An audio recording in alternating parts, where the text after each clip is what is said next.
Nous, là, dans le cadre de la direction, avec le président et tous les membres de la direction, on a écouté son songe. Donc on voudrait vous le transmettre. Ben voilà, je vais vous dire ce que Dieu m'a montré. C'était la nuit, je dormais, j'étais chez moi. Et puis, d'un coup, j'ai commencé à avoir mal dans mon cœur. Et je me suis réveillée. Et puis, tellement j'avais mal, j'ai voulu réveiller mon père pour qu'il puisse prier pour moi. Et puis, je me suis sentie tellement mal que j'ai pas pu l'appeler. Et puis, je me suis comme évanouie. Et j'ai vu mon âme sortir de mon corps. J'ai vu mon âme sortir de mon corps, je me suis vue allongée dans le lit comme j'étais. J'ai vu ma sœur qui dormait à côté de moi. Et là, j'ai vu mon âme s'élever. Et puis, j'ai traversé le toit du camping. Et puis, je voyais la place, tout comme c'était. Et puis là, je suis montée. Et puis, je suis arrivée dans un lieu. Et puis, ce lieu, je voyais rien, c'était tout noir, je voyais rien du tout. Mais il y a une angoisse qui m'a saisie, je ne peux pas vous expliquer comment. Cette angoisse, elle est rentrée dans moi, et puis je sentais comme un fardeau qui était sur moi, puis c'était horrible. Et je suffoquais, puis je voyais rien du tout. Et là, j'ai vu une lumière descendre du ciel. Un ange, il s'est mis à côté de moi, et il m'a dit, n'aie pas peur. Il m'a dit, je m'appelle Emmanuel. Et quand il m'a dit ça m'a rassurée, mais j'avais encore peur. J'avais peur du lieu d'où j'étais. Et puis on a fait quelques pas, on a avancé un peu, et là je me suis trouvée devant 2 grandes portes. Et puis de chaque côté, il y avait un démon. Et puis l'ange qui était à côté de moi, il ne s'est pas adressé au démon, il n'a pas parlé, mais d'un signe de la main, les 2 portes se sont ouvertes. Et quand les 2 portes se sont ouvertes, il y a un vent qui est venu sur moi. Et quand ce vent est venu sur moi, ça l'a rentré dans mon âme et je commençais à entendre des cris, des hurlements, des grincements de dents, j'entendais des os brisés. Et puis j'ai commencé à me reculer en arrière et puis j'ai dit à l'ange, j'ai dit moi je veux pas entrer. Je dis moi je comprends plus rien, je suis chrétienne, qu'est-ce que je fais là? Et puis l'ange il m'a dit non, il dit tu ne fais pas partie de ce lieu, mais il faut que tu vois pour que tu leur dises. Et puis malgré moi, j'ai entré dans ce lieu. Et puis j'ai commencé à avancer. Et puis là, à ma droite, il y avait un bassin. Et il y avait des milliards de vers. Des milliards et des milliards de vers. Et dans ces vers, il y avait des personnes. Il y avait des personnes, il y avait des hommes, des femmes, je ne pouvais pas voir leur visage. Et puis ces personnes, ils étaient en train de se faire dévorer par les vers. Et puis ils souffraient le martyre, je ne peux pas vous expliquer comment, c'était horrible. Et quand je voyais ça, je demandais à Dieu de partir parce que j'en pouvais plus, je voulais pas rester. Et le Seigneur me répondait que je voyais ça pour que je vous le dise à vous, au peuple. Et puis il y avait des personnes qui disaient Seigneur, si seulement j'aurais su, si j'aurais su. Et il y avait des démons à côté d'eux qui disaient mais tu le savais qu'il y avait un paradis, tu le savais qu'il y avait un enfer. Mais tu as choisi de venir ici.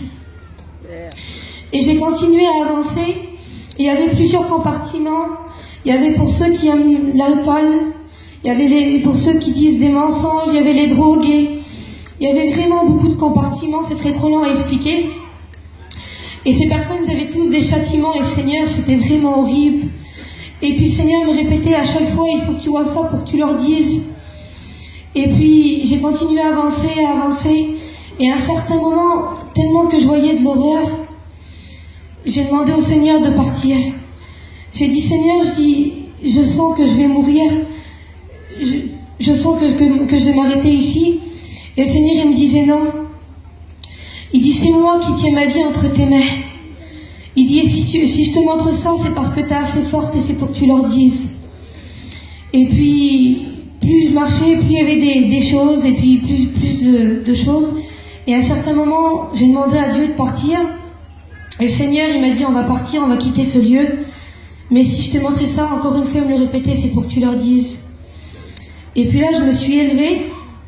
Et puis je suis partie. Et puis je voyais, en bas, il y avait des millions de personnes. Et puis, je suis partie et là, je me suis retrouvée dans un endroit, c'était tout blanc. Il y avait 2 grandes portes encore devant moi. Ils étaient en or et ils étaient ornés de pierres précieuses. Et puis, de chaque côté, il y avait un ange. Et là, le Seigneur, il n'a pas parlé non plus, puis les 2 portes se sont ouvertes. Et là, à ma gauche, il y avait un jardin. Et il y avait des tonnes de fleurs. Et puis le Seigneur me montrait certaines fleurs que c'était pour la table des noces. Et puis il m'a dit, viens, continue à avancer. Et puis je m'en allais du jardin. Et il y avait des portes. Et sur les portes, il y avait certains noms des apôtres. Il y avait Moïse, Abraham. Et quand je voyais ça, je me précipitais, je voulais ouvrir les portes. Et le Seigneur, il me disait, non, tu peux pas. Il dit, tu les verras, mais pas maintenant. Ils se reposent. Et j'ai continué à avancer, puis il y avait une autre porte qui est marquée lieu de repos. Et je ne pouvais pas y entrer non plus. Et j'ai continué à avancer, puis là je suis arrivée dans une salle, c'était la salle des prières. Et puis là, il y avait des tonnes et des milliards de vases. Il y avait par ordre alphabétique tous les noms des personnes. Et puis je voyais tous ces vases, et il y avait des vases qui étaient tout éclairés, et des vases qui étaient tout ternes. Et je demandais à Dieu, j'ai dit, Seigneur, pourquoi il y en a qui sont éclairés, pourquoi il y en a qui sont ternes? Et le Seigneur, il me disait, tu vois, ces vases, il prenait un vase qui était pas éclairé. Il dit, c'est mes enfants. Ils m'appartiennent, mais ils ne me prient jamais. Il y avait des personnes qui priaient jamais Dieu. Et comme il disait ça, je sentais que le Seigneur, il avait de la peine. Et puis il disait, c'est mes enfants, mais ils ne me prient pas. Ils ne me demandent jamais rien, ils ne me prient jamais. Et il prenait un autre vase, et ce vase-là, il était à demi allumé, puis demi éteint. Et puis il dit, ça, c'est mon enfant aussi, mais il me prie seulement comme il a le temps. Il ne prend pas le temps de me prier. Il me prie seulement quand il a besoin. Il fait que me demander, il ne me remercie jamais. Et même quand je lui accorde, il ne me remercie pas, il redemande. Il dit, mais pourtant, ce sont mes enfants. Et puis là, il prenait un vase, et là, ce vase-là était tout éclairé. Et il dit, ça, c'est mon enfant. Il dit, il me prie constamment. Il prend le temps de me prier. Même quand il est occupé, il s'arrête et il me prie. Et quand il disait ça, Seigneur, je sentais qu'il avait de la joie, que ça lui plaisait de parler de ces enfants-là. Et puis je disais à Dieu, je dis, Seigneur, y a-t-il des prières plus importantes que les autres? Est-ce qu'il y a des prières que tu entends plus que les autres? Ou est-ce que tu en entends 20 000 aujourd'hui ou 20 000 demain? Je lui demandais comment ça se passait. Et le Seigneur, il me disait non. Il disait que toutes les prières, elles avaient de l'importance à ses yeux. Peu importe la prière qui est élevée là, je l'entends et je prends soin de l'écouter. Et il disait, peu importe que ce soit la prière du cœur, même qu'elle n'est pas sortie encore de la bouche, je la connais. Il dit seulement la pensée que vous avez et que vous ne l'avez pas encore dit, je la connais. Dans vos prières, je sais s'il y a de la colère, s'il y a de la tristesse, s'il y a de la peur, s'il y a de l'angoisse. Il sait tout. Et il m'expliquait, et puis je dis, Seigneur, quelle grandeur que tu as. Il disait qu'il connaissait tout, il entendait toutes les prières à la fois, il était partout à la fois. Et puis, d'un coup, il prenait un vase, mais quand il prenait ce vase, le nom il s'effaçait, je voyais pas c'était qui.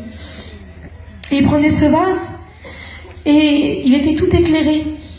Et puis là, il disait, regarde. Et quand il prenait ce vase, il déversait. Je voyais comme de l'huile qui descendait sur la terre.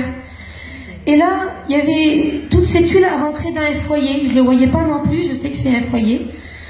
Et quand cette bénédiction a rentré dans ce foyer, j'entendais merci Seigneur, alléluia. Et j'entendais que ces personnes, ils priaient encore plus Dieu.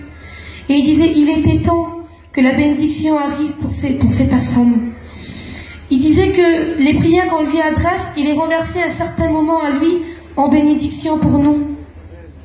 Et puis je disais, Seigneur, pourquoi des fois tu mets du temps à répondre? Pourquoi des fois, Seigneur, c'est lent? Pourquoi tu réponds pas tout de suite? Et le Seigneur, il disait, mon temps et le vôtre, c'est pas le même. Il disait, mes circonstances et les vôtres, c'est pas les mêmes. Et puis, j'ai sorti de cette salle, et j'ai été dans la salle des dîmes. Et là, c'était tout des coffres, des milliards de coffres. Et c'était encore une fois par ordre alphabétique, il y avait des milliards de noms. Et puis c'était pareil, les coffres étaient éteints et d'autres qui étaient allumés. Et puis quand je voyais ces coffres, je croyais tout comprendre. Et puis je disais, Seigneur, le coffre là, je dis, c'est quelqu'un qui donne beaucoup, puis lui qui donne pas beaucoup. Et le Seigneur il me disait, non, tu te trompes. Et puis je disais, je comprends pas. Et le Seigneur il prenait un petit coffre, et il était tout éclairé. Et il disait, tu vois, cette personne-là, il dit, elle donne ce qu'elle peut. Elle le fait de tout son cœur. Même si elle donne pas beaucoup, elle fait comme elle peut. Mais elle fait avec son cœur. Il dit, et ça m'est agréable. Et puis, il prenait un autre coffre qui était éteint.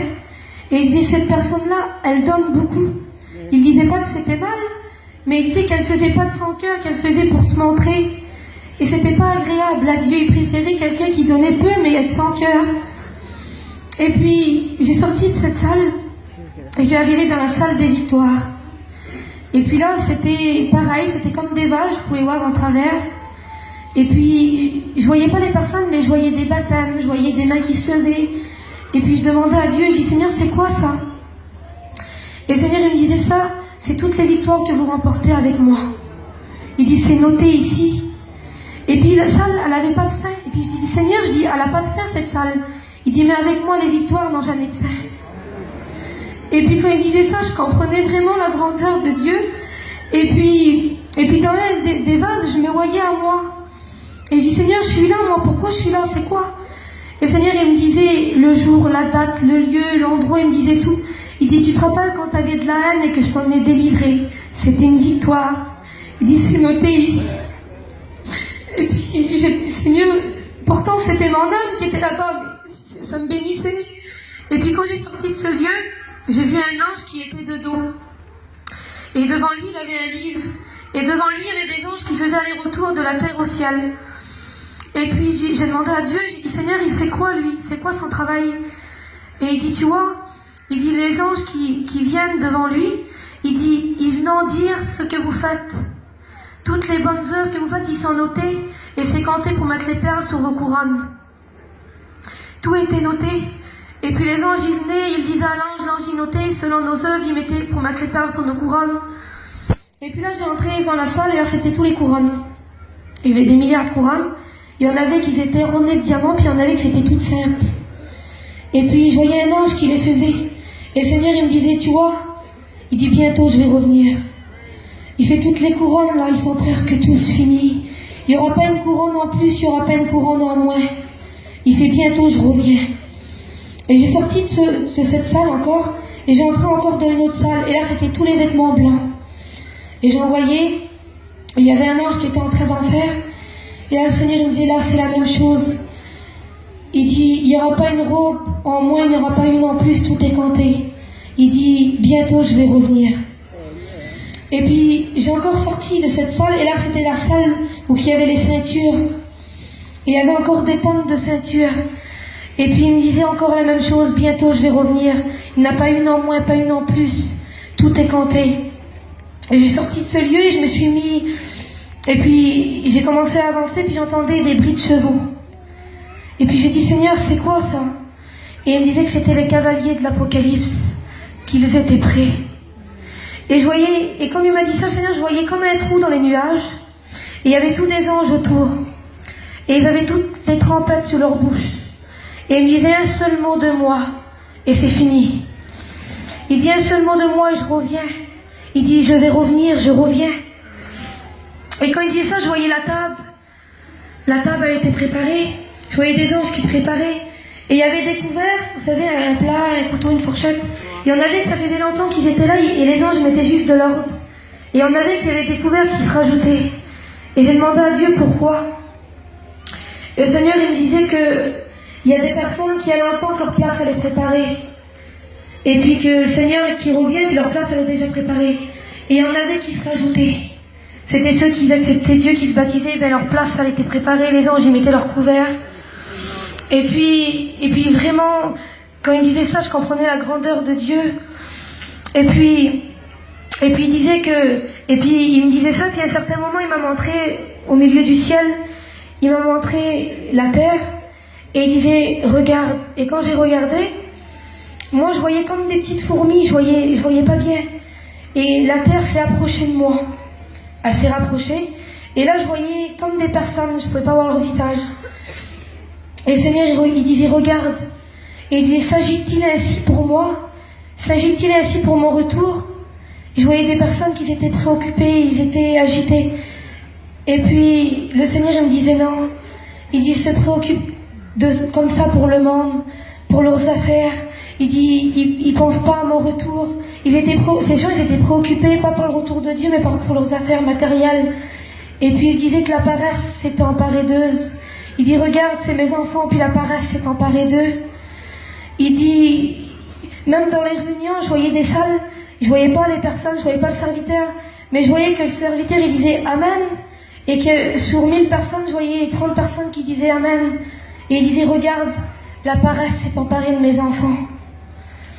Et puis, je voyais la grandeur de Dieu, il m'a expliqué des choses, ce serait trop lent à expliquer, je peux pas tout vous dire, mais Dieu connaît tout.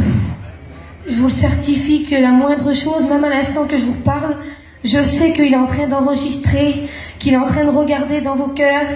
Et puis le Seigneur il me disait que même les prières des cœurs, le soupir, il connaissait. Et qu'il savait tout. Et puis au dernier moment, le Seigneur, j'ai dit à Dieu, j'ai dit, Seigneur, je ne veux pas retourner chez moi. J'ai dit, j'aime mes parents, j'aime ma soeur, j'aime ma famille, mais je ne veux pas retourner.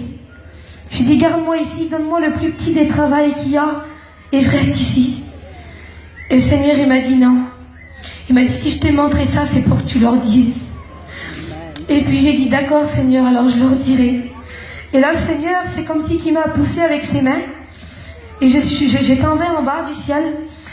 Je suis partie à une vitesse, je ne peux pas vous dire comment, j'ai tout retraversé des univers. Et là, j'ai re-rentré dans mon corps. Et quand j'ai re-rentré dans mon corps, j'avais mal partout, j'ai pas pu m'endormir parce que j'avais peur. J'avais pas peur du paradis, mais j'avais peur de l'enfer. Je ne peux pas tout vous expliquer, ce serait trop long. Mais ce que j'ai vu, c'était horrible. Et j'avais peur, je me suis pas endormie. Et les jours à venir, je demandais à Dieu la paix parce que je pouvais plus dormir.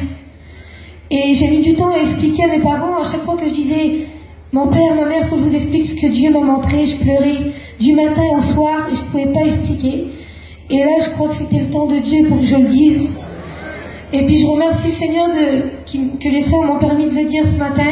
Et puis j'espère que ça vous bénira comme moi ça m'a béni. Que Dieu vous bénisse.